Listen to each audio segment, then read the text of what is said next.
Halo, ketemu lagi dengan saya Yogi. Sudah lama kita tidak berjumpa dan di pagi ini kita akan membahas lanjutan video tentang NLP. Kalau kalian belum menonton video playlist saya tentang NLP, kalian bisa menontonnya di link deskripsi di bawah ini.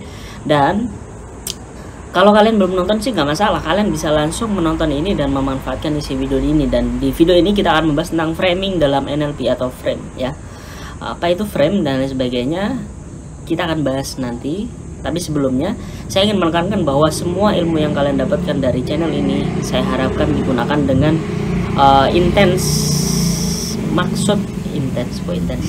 dengan maksud yang baik dan bukan untuk merugikan orang lain atau hal-hal yang tidak baik lah, karena kedua-duanya bisa dipakai. Ini seperti pisau, kita bisa menggunakannya untuk hal yang baik atau hal yang buruk, dan itu semua tanggung jawab Anda dan saya harapkan adalah hal yang baik. Oke. Dan di video ini kembali lagi dengan framing. Frame, apa itu frame? Kalau kalian pernah melihat frame lukisan, ada framenya, atau foto ada framenya, ya seperti itu. Frame itu pada intinya simpelnya adalah konteks. Jadi kita contohkan seperti ini. Kalau kalian jalan di dalam jalan nih di trotoar, kemudian ada orang jualan lukisan, dia pakai tikar dan orangnya pokoknya nggak meyakinkan banget. Di situ ada gambar ini, lukisan ini. Apakah kira-kira kalian mampu menghargai lukisan ini dengan harga yang tinggi, atau misalnya di atas 1 juta rupiah lah, seperti itu? Apakah kalian mampu atau mau? Menurut saya sih enggak ya. Kalau saya pribadi enggak, kalau melihat konteksnya seperti itu. Tapi ketika kita memberikan konteks yang berbeda terhadap lukisan tersebut, kita kasih lukisan tersebut sebuah frame yang bagus, terus kemudian kita kasih lokasi lukisan tersebut berada di dalam museum yang ternama di dunia, entah itu museum apa saya nggak tahu ya kan. Terus kita kasih nama pelukisnya itu adalah seorang yang ternama di dalam dunia lukis. Lantas kira-kira berapakah harga lukisan tersebut? Apakah melonjak harganya dari nilai yang kita lihat ketika dikasih konteks di pinggir jalan trotoar seperti itu dengan konteks yang berbeda? Apakah harganya melonjak? Tentu saja iya menurut saya. Dan kalau kalian tahu bahwa lukisan ini terjual itu mungkin sekitar 114 triliun rupiah, bayangkan, mind blowing banget kan. Jadi kalau kita kasih itu di pinggir jalan, kita nggak akan mungkin sempat menoleh, mungkin ya kalau saya, untuk mengagumi lukisan tersebut, atau mungkin karena kita buta lukisan. Tapi seperti itu kenyataannya. Konteks itu memberikan sesuatu yang bisa lebih buruk atau lebih baik, ya tergantung konteks yang kita berikan dalam suatu topik tersebut. Jadi dalam NLP ini kita mempraktekkan konteks atau frame ini dalam sebuah kejadian atau objek, benda yang bisa kita lakukan, atau sebuah gagasan atau ide, seperti itu.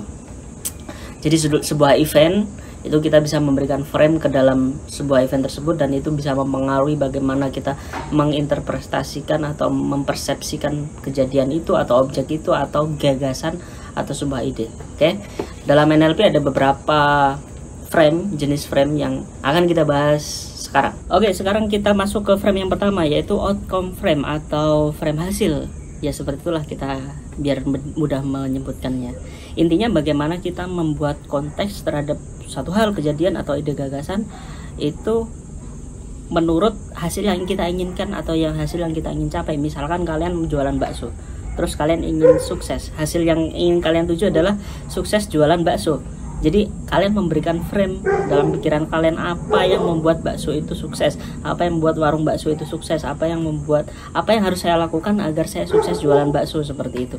Tidak membanjiri pikiran-pikiran kita dengan hal-hal yang di luar konteks yang kita berikan tersebut, sehingga kita menghabiskan waktu di luar hal tersebut. Akhirnya misalkan kita merenung kenapa bakso saya nggak laku-laku, daripada kita merenung hal itu, bukankah kita lebih baik bagaimana kita bisa membuat ini sesuai dengan outcome yang kita inginkan, seperti itu. Ini frame outcome, dan frame outcome ini menurut saya adalah termasuk satu-satunya frame, bukan satu-satunya ya, termasuk frame yang sangat bisa berbahaya sekali dan sangat turut andil dalam misalkan cuci otak atau ya seperti itu. kemarin baru-baru ini kan Idul Adha ini ya, hari raya kurban bagi umat muslim ya kan. Saya melihat salah satu postingan di beranda media sosial, ada seorang yang memberikan sebuah komentar terhadap hari raya Idul Adha ini, yang intinya seperti ini: manusia rela menggorok hewan hanya demi mengejar pahala. Kalau kalian mendengarkan kalimat tersebut, itu kan rasa-rasanya seperti kejam banget. Kalau kalian mungkin nggak menggubris hal ini, it's okay, kalian wah itu pasti orang ini pikirannya nggak bener dan sebagainya seperti itu kan. Tetapi kalau kalian berangkat dari sisi yang sama dari orang yang membuat status ini, maksudnya yang sisi yang sama itu internal mapnya. Kalau internal map kalian belum tahu, kalian bisa cek di video pertama mungkin tentang NLP di saya. Terus kemudian perspektif yang hampir sama atau karakter yang hampir sama dari pemikiran dia. Misalkan kalian hampir sepemikiran, bukan sepemikiran ya, maksudnya satu model pemikiran dari orang yang memposting ini, tetapi kalian nggak pernah memikirkan misalkan tentang kekejaman, tentang status yang satu itu ya kan, kalian belum pernah. Tetapi ketika kalian membacanya, kalian langsung oh iya ya ternyata seperti itu. Kalian akan mudah sekali termakan oleh kalimat tersebut. Oke? Misalkan kalian berasal dari orang yang open minded atau berasal dari orang yang ingin mencoba untuk mendobrak budaya-budaya yang sudah berlangsung lama dan mencoba mungkin merevolusi dan sebagainya seperti itu. Kemudian itu menjadi satu bahan baru bagi kalian ketika kalian membaca hal tersebut, bukan? Jadi bayangkan seperti itu ketika kalian mendengarkan kalimat tersebut. Kalau kalian dari sisi yang saya sebutkan tadi, kalian bisa saja buta untuk melihat ke belakang atau melihat perspektif atau konteks yang sangat berbeda dari konteks yang diucapkan oleh status tersebut. Misalnya ketika kita nggak dalam hari raya Idul Adha, misalkan orang jualan sate kambing, setiap hari dia membutuhkan orang yang menggorok kambing tersebut kan, ya kan, setiap hari. Mungkin lagi contoh yang kurang untuk hanya berpesta pora, kita rela menggorok hewan, kita rela menggorok, walaupun tidak menggorok secara langsung, tapi kan ketika kita beli dagingnya itu kan ya sama saja kita hasil gorokan hewan ya kan. Dan kita lupa bagaimana melihat orang muslim caranya dia menyembelih, penghormatannya dan sebagainya, caranya biar hewannya kurang sakit dan sebagainya, maksudnya kurang merasakan rasa sakit ketika disembelih dan sebagainya. Dan maksud tujuan dari hari raya tersebut kenapa menyembelih itu kan nggak dilihat akhirnya. Bukankah lebih baik menyembelih hewan, maksudnya hewan ini berkorban untuk hidupnya loh, bukankah lebih baik bahwa tujuan dagingnya ini untuk kebaikan dikasihkan orang yang nggak mampu makan daging hari itu supaya bisa makan daging, daripada untuk pesta pora yang kemudian yang orang datang ya orang-orang yang kaya-kaya juga ya kan. Bukankah itu suatu pengorbanan yang lebih? Kalau saya seandainya jadi hewannya, saya akan memilih disembelih waktu kurban dong, daripada hal-hal yang nggak terlalu penting seperti itu. Hal ini membuat kita lupa atau buta lah terhadap, karena kata-katanya, gagasannya, atau mungkin konteks yang diberikan itu bertujuan untuk kamu fokus ke tujuan yang ingin dihasilkan dari si pembuat konteks tersebut. Itu bahayanya si frame ini. Kita bisa benar-benar lupa kok kalau kita benar-benar datang dari arah yang hampir sama dikit aja dari orang yang membuat frame tersebut. Makanya itu salah satu alasan kenapa saya membuat video ini, ya itu agar kita lebih berhati-hati dari pengaruh-pengaruh yang ada di media sosial atau di orang-orang yang saat ini. Hal itu sangat gampang sekali, maksudnya orang menyebarkan pengaruh di zaman-zaman ini sangat mudah, tinggal ketik jari aja sudah bisa ya kan. Terus misalkan di dulu waktu masih mulai-mulainya flat earth dan sebagainya, saya melihat ada satu channel yang bahasa Indonesia yang waktu itu lumayan terkenal di flat earth. Terus kemudian dia membahas tentang satelit itu tuh nggak ada, GPS itu pakai tower HP itu, tower signal HP itu seperti itu.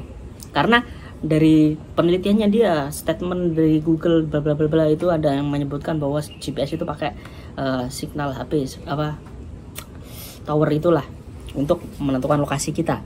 Padahal dia nggak pernah belajar bagaimana GPS itu kita bisa menentukan lokasi, bahkan dari membutuhkan 4 satelit, bahwa HP kita tidak punya jam atom untuk mengetahui secara pasti, karena banyaklah seperti itu.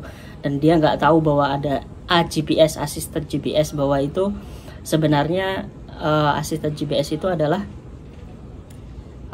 istilahnya gini, kalau kita ngambil HP kita ngambil data dari satelit itu butuh waktu yang lama karena jauh kan. Terus kemudian dengan assisted GPS atau bantuan, jadi dibantu dengan tower HP tersebut untuk lebih mempercepat pentransferan data seperti itu. Dan kalian mungkin orang yang sependapat dengan Flathead akan buta arah ketika dia nggak mikir. Waktu dulu sebelum ada smartphone misalnya, sebelum di HP ada GPS, itu kan di mobil-mobil juga ada GPS tuh. Itu dari mana coba? Apanya? Nggak pakai SIM card ya kan, GPS-nya. Terus kemudian di padang pasir bisa tahu GPS seperti itu. Bagaimana kalau hanya pakai tower HP ya kan? Seperti itu bahayanya. Jadi harap hati-hati dan tolong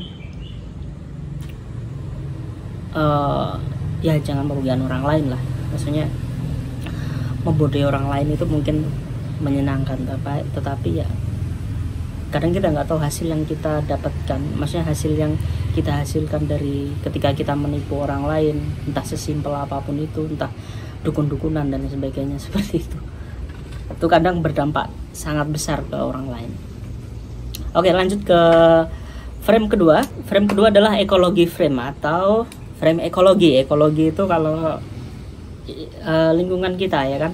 Jadi frame ini misalkan kalian mendapatkan tawaran sebuah pekerjaan, terus gajinya gede dan sebagainya. Nah, ketika kalian mendapatkan hal itu, kalian berpikiran apakah pekerjaan ini mempengaruhi hubungan saya, interaksi sosial saya terhadap keluarga, teman-teman saya dan sebagainya. Misalkan kalau saya mendapatkan pekerjaan ini, saya ambil pekerjaan ini, saya akan jauh terhadap keluarga, terus kemudian saya akan jarang ketemu teman karena mungkin jam kerjanya dan sebagainya. Pertimbangan-pertimbangan seperti itu sebenarnya adalah kita memberikan konteks ekologi terhadap suatu hal atau suatu kejadian seperti itu. Itu ekologi frame. Jadi yang frame-frame yang atau konteks yang berhubungan dengan ekologi, interaksi sosial dan lingkungan kita seperti itu. Misalkan tindakan kita apakah ini mempengaruhi lingkungan kita dan lain sebagainya. Dan selanjutnya adalah yang ketiga adalah as if frame, atau saya lebih mudah menyebutkan sebagai frame pengandaian. Jadi kita mengandai-andai. As if frame itu seperti ini. Jadi ketika kalian berada dalam satu kondisi yang mungkin kalian sangat sulit untuk memutuskan suatu solusinya, atau kalian memutuskan untuk A atau B atau C karena mungkin kalian takut, atau kalian mungkin merasa ini keputusan yang berat dan sebagainya, misalkan seperti itu kalian bisa menggunakan as if frame. As if frame itu kita berandai-andai kalau seandainya yang berada dalam kondisi itu adalah si A. A itu siapa? A itu adalah figur ataupun karakter yang kita tahu, mungkin bahkan yang kita idolakan, atau mungkin bahkan yang kita tahu dan dia itu capable atau mampu di dalam masalah ini. Misalkan kita memimpin suatu organisasi dan kita sebelumnya tahu bahwa kita kenal seseorang yang dia itu sangat handal sekali, atau sangat jiwa kepemimpinannya itu sangat besar, atau pokoknya bagus lah.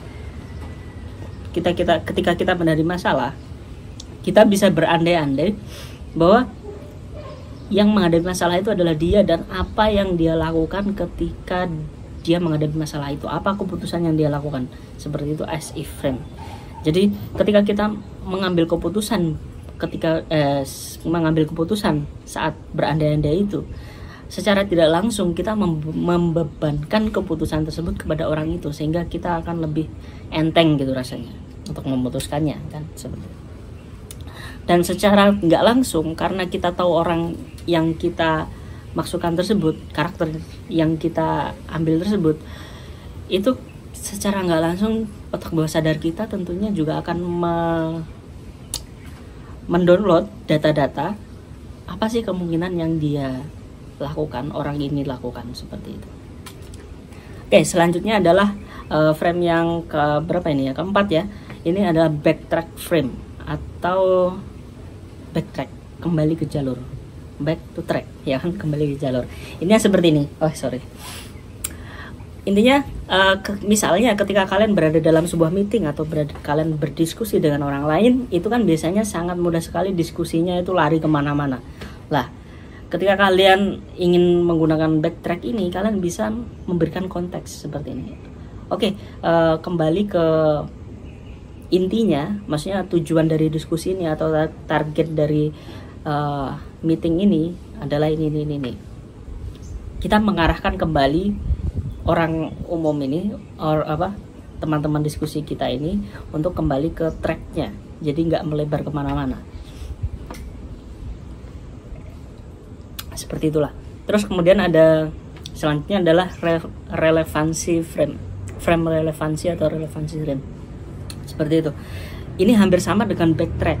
Jadi kita menanyakan apakah kalimat tersebut atau apakah gagasan tersebut atau apakah ungkapan tersebut itu relevan dengan tujuan kita saat ini, atau tujuan meeting kita, atau tujuan dari diskusi ini, apakah relevan untuk dibahas, seperti itu. Jadi ini juga akan mendukung larinya ke backtrack frame seperti itu.